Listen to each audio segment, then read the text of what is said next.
Proof अपने पास में होना चाहिए।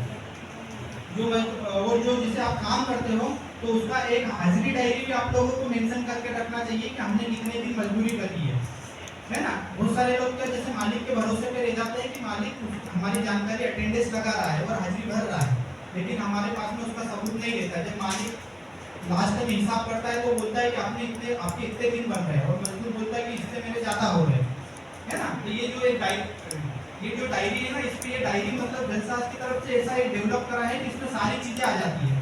जैसे कोई अगर व्यक्ति आपको ले जा रहा है तो सबसे पहले नोट लिखा हुआ है, तो इसमें सारी बातें उससे क्लियर कर लेना चाहिए कि जैसे यहाँ से हमको जब आप मजदूरी करने के लिए ले जा रहे हो तो वहाँ पर हमको एक दिन का इतना पैसा मिलेगा, कितने घंटे दिन में काम करवाएंगे, रहने की सुविधा क्या रहेगी, है ना। ये सारी चीजें अपन इसमें एग्रीमेंट करवा सकते हैं। उसके बाद में ये राइट हैंड की साइड में आपने देखा है कि इसमें तीनों व्यक्ति का नाम पता आता है।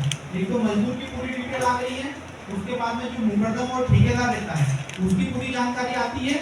तीसरा है कि जो मालिक है जिसके पर आप काम कर रहे हैं उसकी पूरी जानकारी हमारे पास रहती है। उसके बाद में इसमें 1 साल का मतलब हिसाब आपको हाजिरी खुद अपन मतलब अटेंडेंस भर सकते हैं। ये हमारे प्रूफ के लिए सबूत के तौर पर। बहुत सारे लोग नहीं भरते हैं मजदूर क्या अटेंडेंस ही नहीं लगाते, तो उनको पता ही नहीं रहता कि हमने कितने दिन काम करा और कितनी हमारी हाजिरी बनती है। तो इसलिए हर मजदूर को ये मतलब अपनी हाजिरी कार्ड भरना चाहिए। और जो पैसा आप इसे लेते हो खर्चे के, वो खर्चे की जानकारी भी आपके पास जब पूरी होना चाहिए। तो इससे क्या होता है कि जब हमारा लास्ट में हिसाब होता है तो वहाँ पर विवाद की स्थिति बन जाती है ना, मारपीट भी हो जाती है। तो ये स्थिति न बने इसके लिए हमको हमारे पास में सबूत के तौर पर ये रखना चाहिए, है ना, सुरक्षित पलायन। तो इससे क्या होता है कि एक तो अपना जो बंधुआ मजदूरी का मामला भी कम होगा, सबूत अगर आपके पास हो। पिछली बार आपने 2021 में सुना होगा पार्टी गोघराटा के इधर मजदूरों को लगभग 270 मजदूरों का कर्नाटक से छुड़ा के लाए थे। पार्टी गोघराटा के जो बहुत सारे मजदूर थे कर्नाटक और महाराष्ट्र में फंस गए थे लॉकडाउन के टाइम में। तो अगर आपके परिचित में भी अगर कोई ऐसा व्यक्ति हो कि जिसको जबरदस्ती काम करवाया जा रहा हो या किसी मालिक ठेकेदार के द्वारा बंधक बना के रखा है या दबाव में काम करवा रहा हो या छोटे बच्चों से काम करवा रहा हो या महिलाओं उनके साथ में किसी प्रकार की यौनिक दुर्घटनाएं भी अगर घटित होती है तो उसमें भी आप जनसाहसी मतलब हेल्पलाइन के माध्यम से सपोर्ट ले सकते हैं। और अगर दूसरा है नॉन पेमेंट ऑफ वेजेस, जिसको अपना मजदूरी का भुगतान कहते हैं कि अगर किसी मजदूर ने अगर एक दिन भी अगर काम कहीं पर करा है तो इसका हक अधिकार है कि उसकी मजदूरी का भुगतान उसको मिलना चाहिए। कंपनियों में कभी कभी होता है कि जैसे कोई बोलते हैं कि अपने को 8 दिन काम करेंगे तो ही हम आपको पैसा देंगे, या फिर 15 दिन आप कंटिन्यू नहीं करोगे तो वो पैसा नहीं देते हैं। तो ऐसा नहीं है। मजदूर एक्ट के अंतर्गत में अगर आपने कहीं पर एक दिन भी आपकी मतलब मजदूरी करी है तो उसका पैसा लेने के लिए आप मतलब कार्रवाई कर सकते हैं। और पिछले बड़वानी जिले में हमने मतलब 3 साल में अभी तक 42 लाख रुपए से मजदूरों के रिकवर करवाए, जो कहीं ना कहीं उनको मालिक ठेकेदार के द्वारा नहीं किया जा रहा था।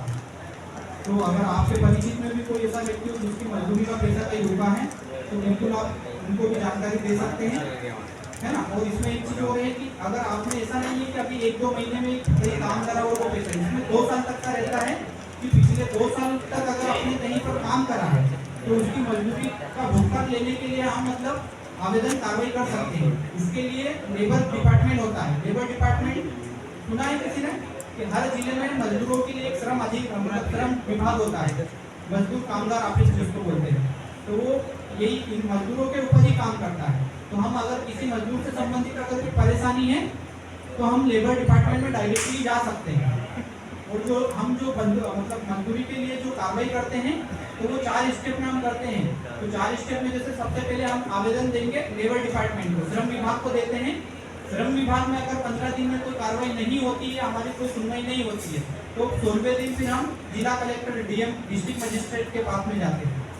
तो डिस्ट्रिक्ट मजिस्ट्रेट के वहाँ पर 16वें दिन आवेदन देते हैं। उसके लिए भी हमको 15-20 दिन तक मतलब रुकना वेट करना रहता है। उसके बाद में हम राज्य मानव अधिकार के पास में जाते हैं, अपने जैसे स्टेट की राजधानी में रहता है। और स्टेट ह्यूमन राइट कमीशन जिसको बोलते हैं, ऐसा कैसा सेम राष्ट्रीय मानव अधिकार आयोग होता है कि जो दिल्ली में है।